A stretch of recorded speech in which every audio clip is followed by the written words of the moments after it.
It's your girl Ray Double J. Hey, what up, y'all?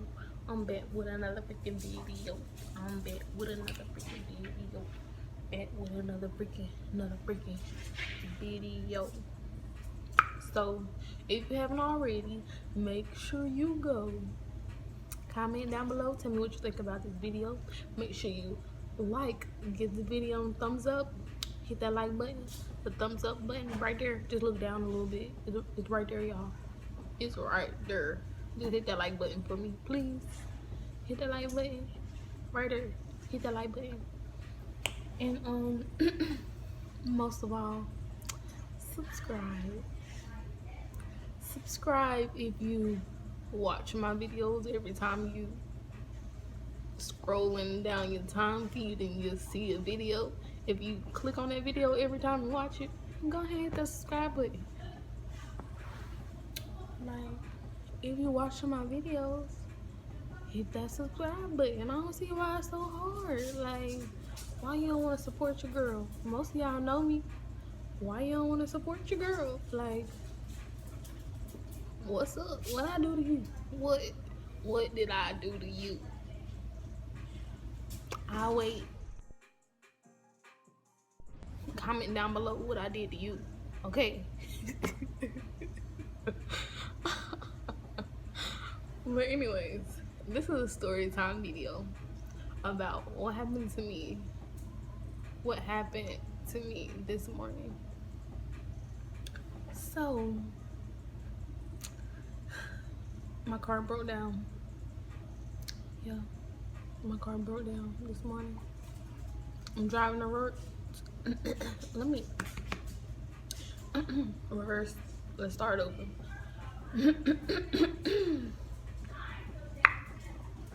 Whew. Okay, so I'm driving to work, right? My car, well, I thought it broke down. I'm just say what I thought what was happening, okay? So my car broke down. Like, I'm driving, my hand is on the gas. Fuck. My hand on the gas. My foot is on the gas pedal, and it just started going slow. My car just started going slow. Like, I would push it down on the gas pedal a little harder, and it just started going slower. Push down a little harder, it's still going slow. So I hit the caution light, pulled over to the slow lane, and went in the next parking lot, which was a Food Line parking lot, and I parked. As I was turning my wheel to get over the next lane, I noticed that the wheel was kind of stiff, and I couldn't like turn it, you know.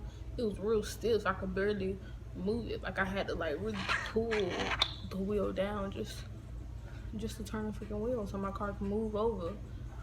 But I was panicking. I didn't know what was wrong. The first thing I did, of course, I called my manager, and I was like, hey, I told her what happened, like how the wheel wasn't really turning and the car slowed down even when I pressed on the gas. And she was like, okay, that's fine, just make sure you be careful and just update me, let me know what's going on. And I was like, okay, that's fine. Will I be able to make my hours up throughout this week, or make my hours up today? She was like, yeah, no problem, just go ahead and figure out what's wrong with your car. I was like, okay, cool, thank you. So I called my mom next. As I'm on the phone with my mom, like some people pulled up. It was a married couple. Their car, it wasn't really the nicest van in the world. The way they dressed, it wasn't really the nicest clothes in the world. But like, they was like, are you okay? Are you okay? And I was letting them know, yeah, I'm fine. I just don't know what's wrong with my car. Like, I'm on the way to work, and my car just, the gas pedal is not working. Like, I'm trying to put my foot on the gas pedal and go, but it's not working. You know, basically just telling them the whole story again. And they was like, well, maybe you don't have no steering fluid in your car. So I lift the hood up. They check the steering fluid, and it was like, you got a whole bunch of steering fluid in here. It's not the steering fluid. So the man was like, try to crank the car. So I tried to crank it like a good 5 times, and it sounded like it wanted to crank, but it just didn't crank. So the man was like, okay, do you got gas in your car? And I was like, yeah, I think it's still a little bit in there. Like the gas hand, it was over E, you know. So I'm thinking I could still get away just for a few more miles if it's still over E. Like the gas light not on yet. Like the line is like the next line up from the E line, you know what I'm saying? Like it just right there on the line above it. So I'm thinking, okay, the gas light not on yet and it's not below the E line, then I still got some miles to go. That's normally what I can do. But maybe my little dynamometer, whatever that thing called, the gas scale, maybe that little thing, the little line thing, maybe it's just off a little bit, like, yeah. So after I was telling him that, he was like, well, maybe we should try to get you some gas.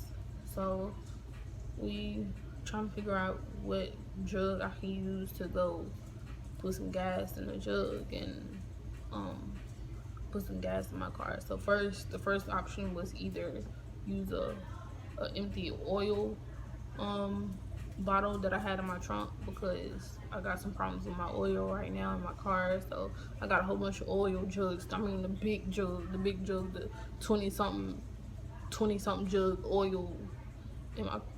I got a whole bunch of those jugs in the trunk. So I'm thinking like maybe I can rinse this out with gas and put some gas in there and, you know, refill my tank like that. And then I was like, or maybe I can go get a you know, the little water bottles that look like milk jugs, those little water jugs or whatever, but it looks like it's in a milk carton type looking thing.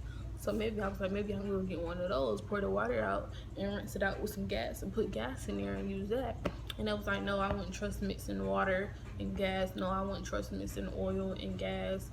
They was like, no, I wouldn't trust it. You should just like, well, both of them, okay. The woman was like, no, she didn't trust none of that. But the man was like, maybe you could use the oil. Like the oil would be kind of good for gas, stuff like that. But at the end of the day, I was just like, okay, y'all saying maybe, y'all not really saying, okay, can I do that? I mean, I think the man was just trying to find a cheaper way out for me to do it, so I wouldn't have to spend so much money just to go buy another. Sorry y'all, that was Roxy. She knocked the broom over and then ran. She got scared. Where was I at? Basically they was going back and forth. The man was trying to be cheap, trying to figure out the cheap option for me, and the woman, she was basically trying to say, take it the safe way out so you won't have no more problems in the future. Basically that's what was going on. We was going back and forth. So I eventually ended up taking the woman's option. So the next step was to figure out where I can get a gas can from. So in the parking lot that we was in Family Dollars. It was Family Dollars right there, there was a Food Line right there, there was a Subway, and some other stores. So we went into Food Line first, and we asked them, do y'all have a gas tank in here?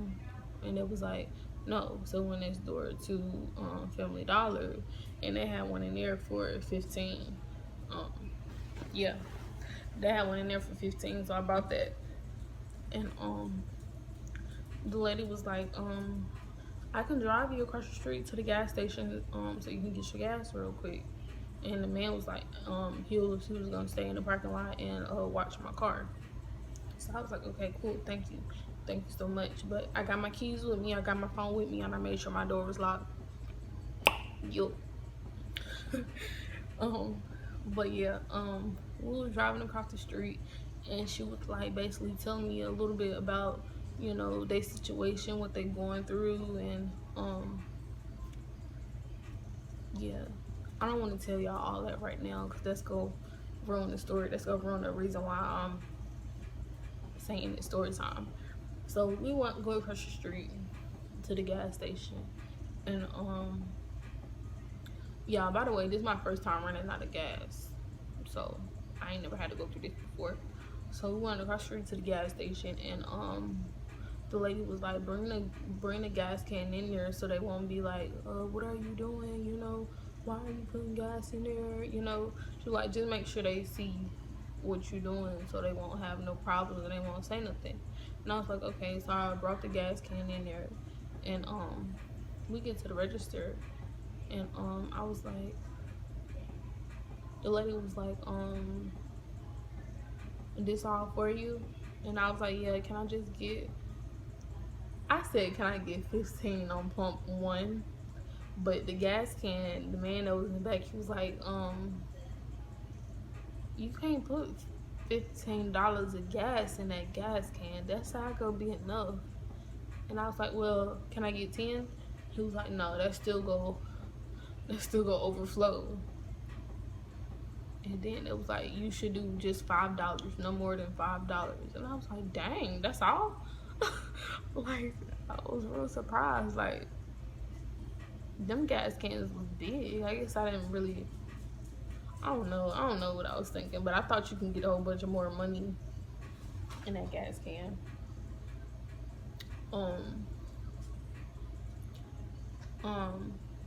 But yeah, we took the gas can up there and paid for gas too. So I guess the lady thought that I bought the gas can from that gas station, but she seen us walk in. Like, okay, the door right here in the register is like literally right here.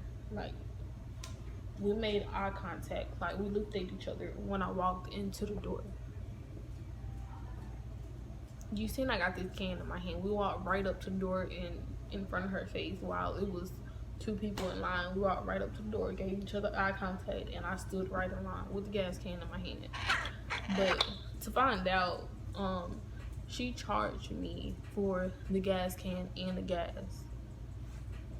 And I didn't even know it. Like, I didn't know, but the lady that took me there, she was like, let me see that receipt, because that don't look right. And I was like, here. And she was like, they charge you for the gas can. I was like, oh, I didn't know that. Since it was my first time, I didn't know maybe they charge you extra just to put gas in a gas can. Like, I really didn't know. But I read the little, what it said on the receipt, and I was like, oh, they did charge me. So she was like, where's your receipt for Family Dollars? So you can show them that you bought this somewhere else. And I was like, I put it in the trash right there beside the pump that we parked at. So luckily it was right at the top. So I was like, oh, it's right here. Yeah, so yeah, I had a situation with that, but we got everything together. She gave me cash back, and yeah, I went on about my business.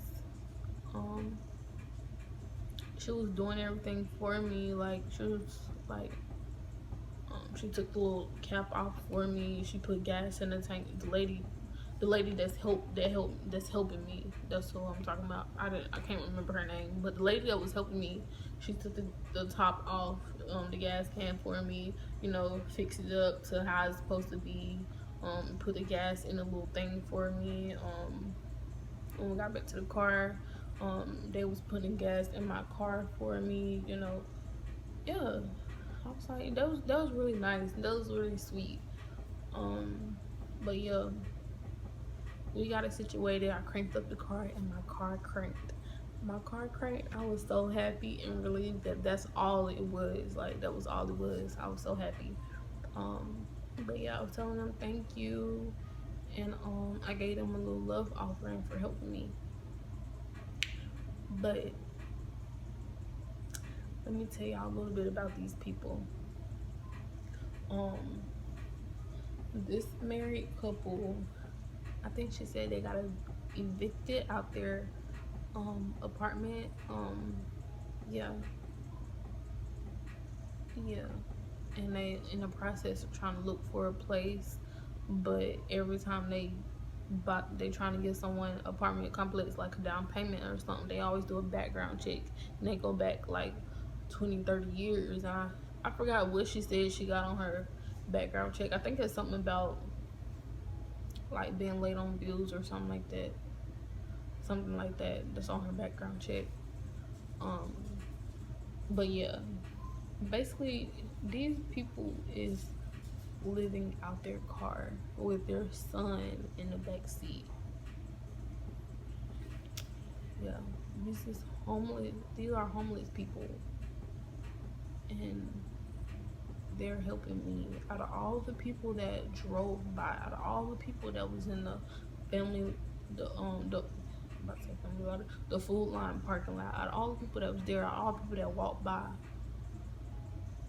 they're the ones that stopped and helped me.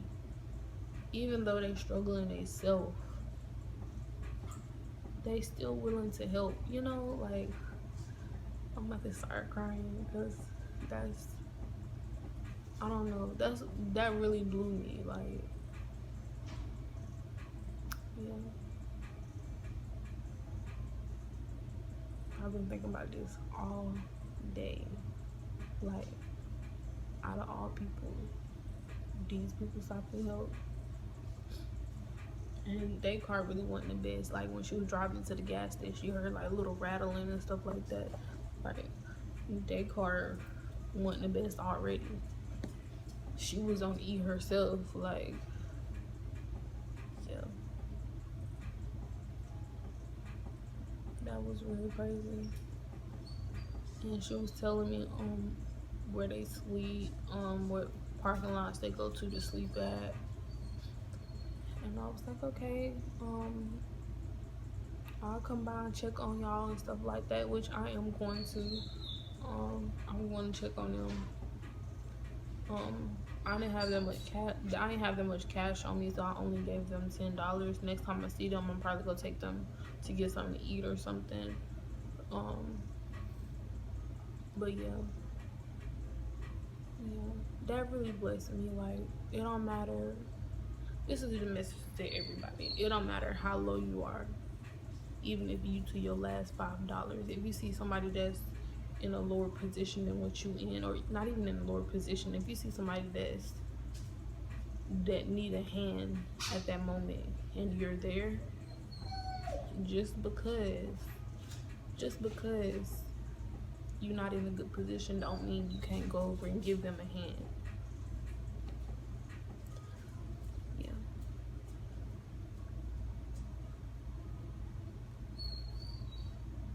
That was really crazy.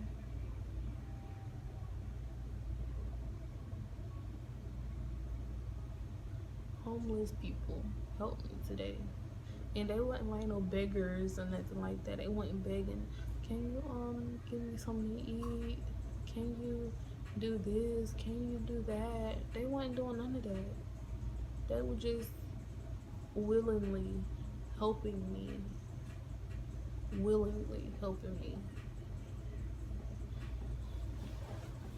They didn't ask for nothing. They didn't ask for nothing at all. Nothing in return.